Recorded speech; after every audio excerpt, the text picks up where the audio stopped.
kalau ponsel itu bisa menyebabkan kanker. Ya iyalah, kemana-mana kita tidak terlepas dari yang namanya HP, ya kan? Nah, misalnya kita tidur ingat HP, kita tidur ingat HP, mau makan ingat HP, mau mandi ingat HP, mau pergi ingat HP. Ya, tuh anak-anak juga suapin makan, kasih HP. Orang tua, pembantu rumah tangga mau kerja atau babysitternya, ya liatin HP-nya, nonton film.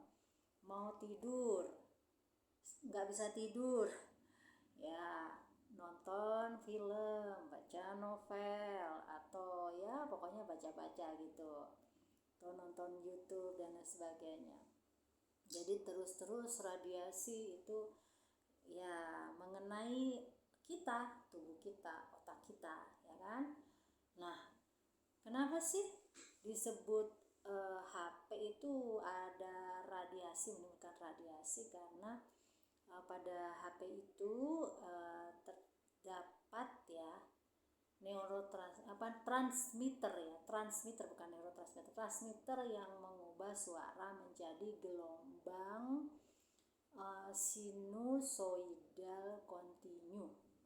Nah, itu dipancarkan melalui udara. Nah, gelombang ini menimbulkan apa? Radiasi elektromagnetik, ya. Saat digunakan pada saat penggunaan ya, maksudnya pada saat bunyi gitu ya, itu tambah tuh gelombang elektromagnetiknya terpancar gitu ya. Kalau menerima WA atau pesan-pesan pendek sih tidak terlalu. Nah, apa sih efek radiasi yang ringan? Nah, itu bisa misalnya kita ya pusing-pusing dikit, mata lelah, minusnya nambah, plusnya nambah misalnya ya. Nah, yang lebih parah lagi mungkin vertigo, terus keletihan otot ya, susah tidur.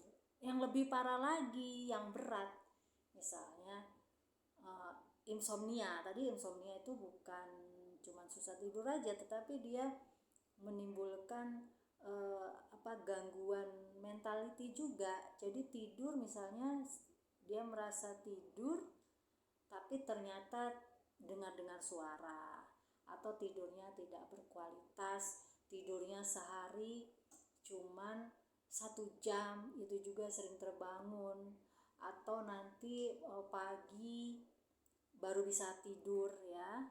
Nah, itu kan nggak bagus ya. Insomnia biasanya terjadi jangka waktu yang lebih panjang ya, misalnya bisa dialami beberapa hari atau seminggu atau sebulan sampai akhirnya menggunakan obat tidur. Nah, itu terus juga, nah itu tadi yang saya bilang bisa mengakibatkan kanker. Nah, kalau kanker ini masalahnya bisa juga kanker yang namanya kanker darah ya, misalnya leukemia, terus kanker payudara, kanker rahim, kanker testis. Ya, misalnya kalau ibu-ibu kan suka bawa saku, atau bapak-bapak suka bawa saku, memasukkan HP di saku belakang misalnya seperti dompet. Kalau ibu, bapak-bapak atau juga memasukkan HP itu di saku baju, di kemeja. Nah, kalau ibu-ibu misalnya saku baju di dasternya. Nah, itu juga menimbulkan radiasi ya. Terus apalagi kalau orang kantoran tuh dia menggantungkan HP-nya, ada tempatnya itu di dada. Nah, akhirnya apa? Menimbulkan kanker payudara. Kalau yang ditaruh di saku-saku tadi bisa menimbulkan kanker rahim atau kanker testis untuk laki-laki. Nah, juga kalau untuk anak gadis nih, bisa mengganggu yang namanya siklus menstruasi. Yang harusnya menstruasi itu bisa lancar setiap bulan, ini tidak lancar. Bahkan kalau menstruasi dia merasa nyeri ya, atau disebut juga dismenor gitu. Itu salah satunya ya. Selain hormonal, juga karena radiasi dari gelombang ini, gelombang sinusoidal kontinu ini, dia mengganggu hormon manusia, termasuk hormon tadi, hormon pertumbuhan, hormon reproduksi, hormon pencernaan ya, dan juga bisa mengganggu otak ya, radiasi di otak. Nah, makanya ada juga beberapa kasus di tempat saya itu, bahkan ada yang terkena kanker otak. Saya kaget loh, kok seperti endemik ya di daerah saya nggak usah menyebutkan ya daerah saya di mana, tetapi di RW saya ya, di RW saya itu ternyata banyak yang kena kanker otak, baik itu anak-anak maupun dewasa. Kalau lebih dari 5, di bawah 10 ya masih ya, tapi kan itu sudah jadi harus faktor atau penyebab yang harus diperhatikan. Karena ketika kita menelusuri, ternyata anak-anak ini, terutama anak-anak, pemakaian HP pada saat balita itu lebih banyak gitu, sehingga mengganggu gelombang otaknya. Biasanya kalaupun tidak kanker juga, anak-anak ini lebih hiperaktif ya, atau overaktif gitu, atau malah sering tantrum ya, merubah perilaku juga, merubah perilaku, merubah emosi ya, mempengaruhi emosi. Nah itu.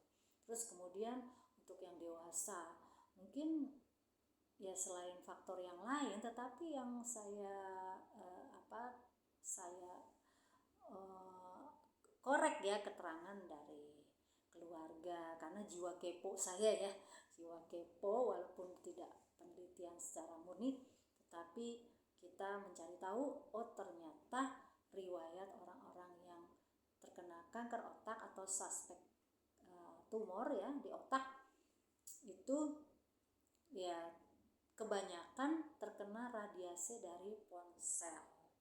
Nah, makanya hati-hati supaya tidak terjadi pada diri kita. Ini pelajaran buat diri kita ya. Nah, gimana supaya caranya kita tidak terkena penyakit-penyakit yang mengerikan tadi? Ya kita selain menjaga olahraga, pernafasan, makanan, pola istirahat dan lain sebagainya, kita juga menjaga dan bijaksana terhadap pemakaian ponsel ya. Ponsel itu kan ibarat mata uang ya,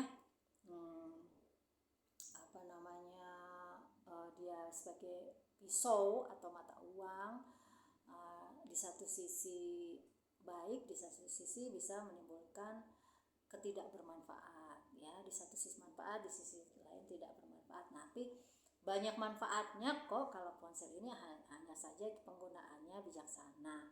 Misalnya kita emang ya nggak lepas lah ya kapanpun itu, karena dagang aja, jualan apa, kerja semuanya dari HP, cari cuan dari HP ibaratnya gitu ya.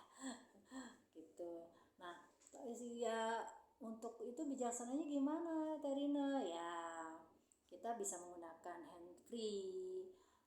Jadi kalau terima telepon tuh nggak langsung ya, langsung ke telinga. Terus kemudian kita membatasi percakapan, misalnya jangan sampai tuh percakapan tuh sampai misalnya sejam 2 jam terus saja.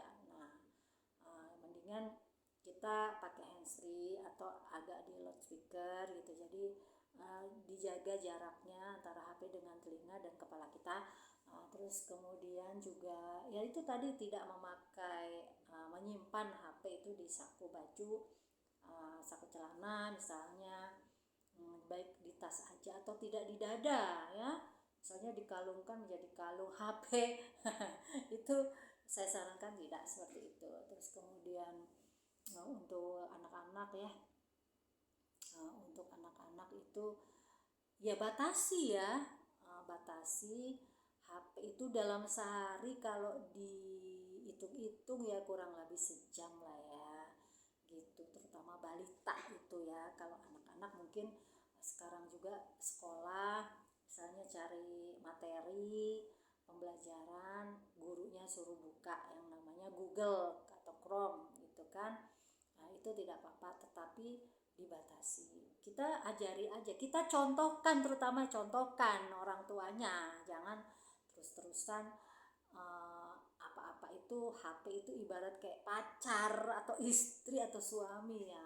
Kita ibaratnya jangan terlalu cinta ya, jangan terlalu cinta. Kalau kalau cinta banget tuh kan kemana-mana digembol gitu ya. Tapi kalau misalnya kita istilahnya HP itu dijadikan teman ya, ibaratnya kalau teman kan kalau kita pas lagi butuh kita bisa berteman, saling saling membutuhkan. Tapi kalau enggak kan mungkin ada urusan lain ibaratnya seperti itu.